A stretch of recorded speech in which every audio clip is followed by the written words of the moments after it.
there's some values in art which lives from being up in the air a little bit. Uncertainty, unpredictable, being a little bit about, there are certain types of criticism which is about being uncertain.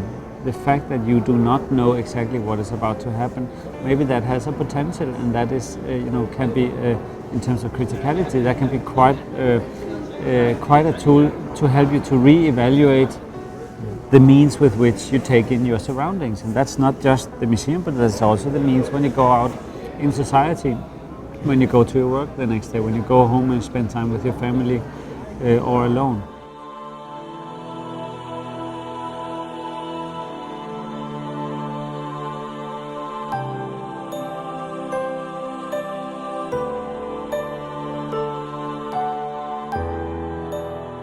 When you work on something for a while, you get kind of so obsessed with details which are maybe a little bit out of context, and when somebody else then comes and sees it with fresh eyes, it reintroduces the kind of contextual relevance, right? So people see what is important and not what is maybe,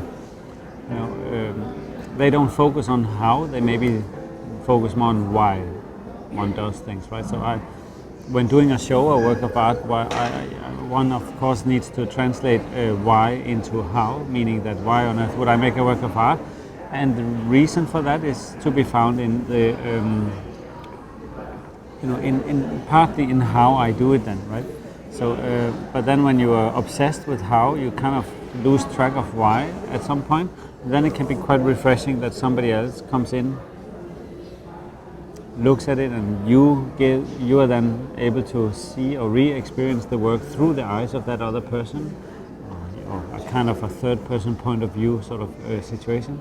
And by doing that, you kind of see things, with other different eyes. It's a little bit like having a garden that you work on for a long time, and then you kind of get so intimate with all the sort of trees and plants and so on.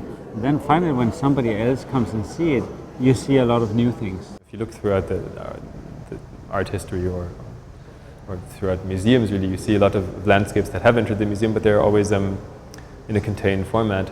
And so this is a slight challenge to think about what that engagement with nature maybe actually is, but also what the museum actually is and what you can actually show here. It's really much more about bringing ideas together and linking very understandable scientific elements with spatial elements, with from Olafur's side, of course, an interest in developing the whole idea of museological presentation and what his art can actually do and how it can engage with you.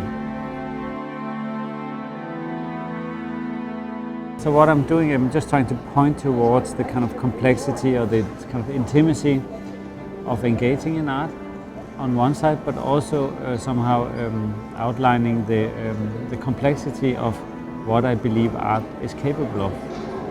I think it's wrong to refer to a visitor to a museum as a spectator alone, because it's somehow a viewer. It refers very much to the eyes.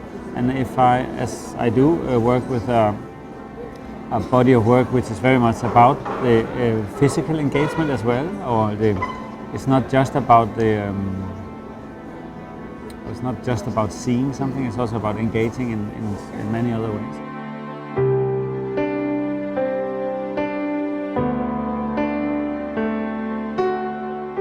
The piece is based, again, slightly comparable to the 360-degree room for all colors on the phenomenon of the after image, the retinal after image.